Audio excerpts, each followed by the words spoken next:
Hello everybody and welcome to Coffee and Copy Week 1. It is a stunning 5 degrees outside in Denver, so you'll have to excuse the hat.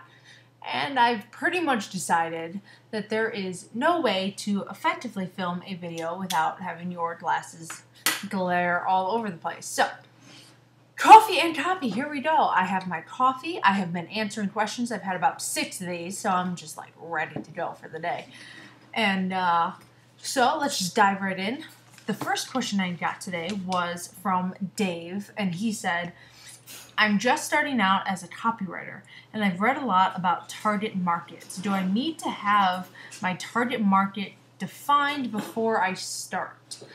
And I think that's a great question. I think that's a huge problem that not just copywriters, but starting business owners also have.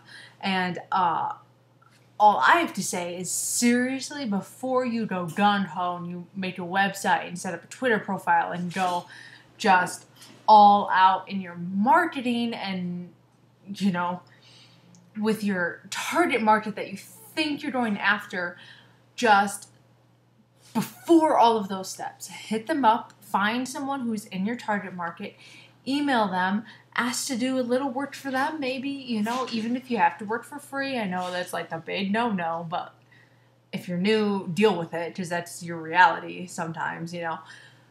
And just ask to do some work for them, see how it goes. Maybe you'll decide that you want to work for that target market, and maybe you won't.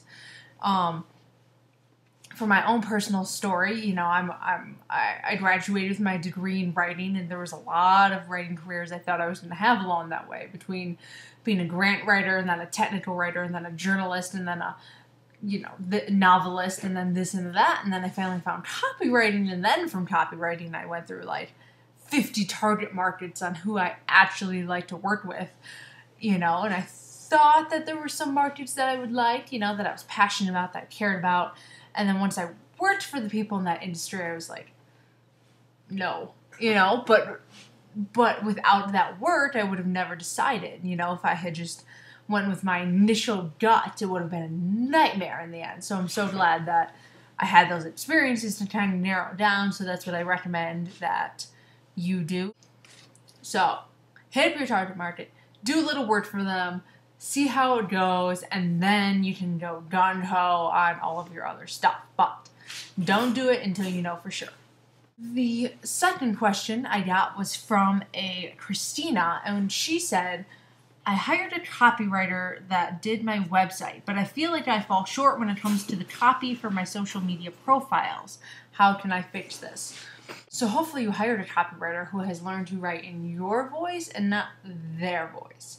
I've noticed a common trend that I've been seeing is that a lot of people hire copywriters, and as soon as you go to, you know, the web pages about me or sales page or anything like that, even like the way it's laid out is so different than the blog, you know, and try and stay away from that. Try and like, I've been to sales pages where like things are like bold and italicized and like underlined, and then I go to their blog and there's none of that. You know, like if you look throughout my entire website, I love capital letters, and it's not grammatically correct, and I capitalize and italicize words all over the place. For my clients who don't do that, I don't do that. You know, so hopefully your web page is consistent, first of all, because that's going to help you a lot when it comes to defining the voice for your social media. And then when it comes to your social media, you want to use the ideal personality that you've created for your brand. That's what copywriting has a lot to do with, you know, like if you're someone who's like an environmental company and, you know, your consistent branding is like fun and energetic and healthy, you know, you want to stick along those lines, you know, and you just, even if it's outside your own personality, you have to embody that type of person and pretend like you are that person every time you post something on your social media channels. And as long as your, you know, copywriter embodied that vision that you gave them. Hopefully they asked you about your vision for your company. If not, please, dear God, consider redoing your copywriting.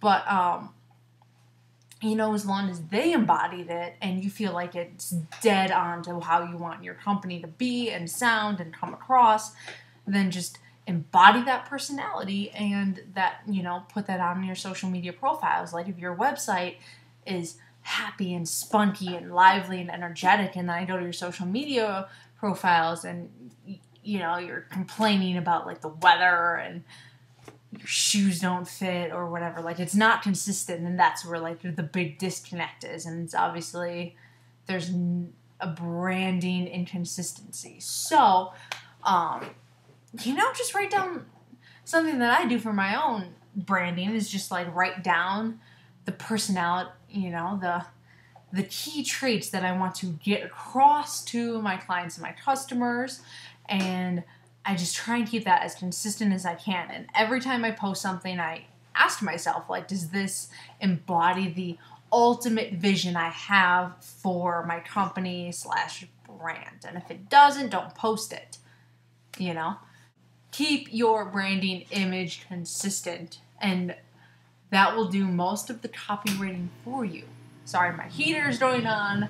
Like I said, it's a stunning 5 degrees here in Denver. Hat, hoodie, heat, warm-ass coffee, and I am set for the day.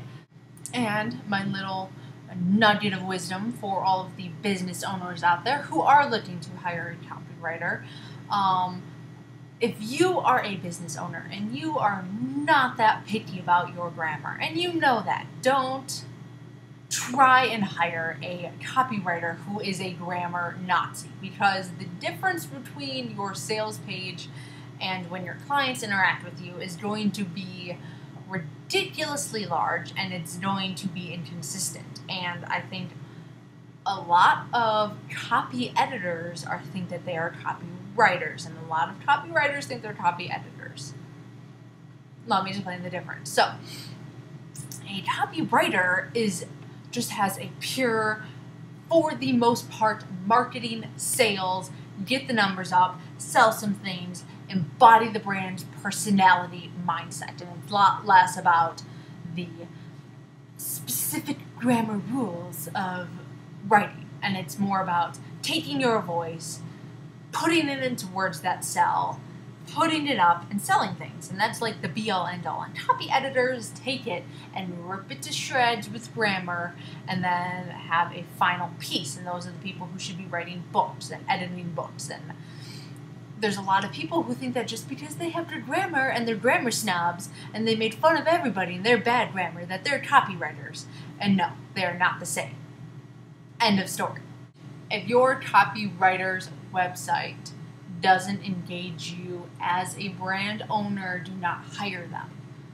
For me personally, I am very lively. I have a very big personality. This is why I don't write for brands that are trying to be very black and white in the suit and the tie. Go find another copywriter. It's not me. You know, and if you're someone with a big personality and you're trying to be very lively and your copywriter has a very, very boring website that doesn't make you excited about life, they're usually not your person. So, another successful coffee and copy. This is just week 1. This is going to be an ongoing series because I'm honestly just having so much fun answering all of these copywriting questions for people. Ask any questions down below or any of my social media profiles. You know, I'll be doing this every week, so follow my website. I will keep you guys posted. Hopefully you have a great week. Hopefully it's not as freezing wherever you are as it is here. It is getting really annoying, I'm not gonna lie. So, stay warm, drink coffee, work on your copy. Oh, I kind of like the ring of that. See you next week.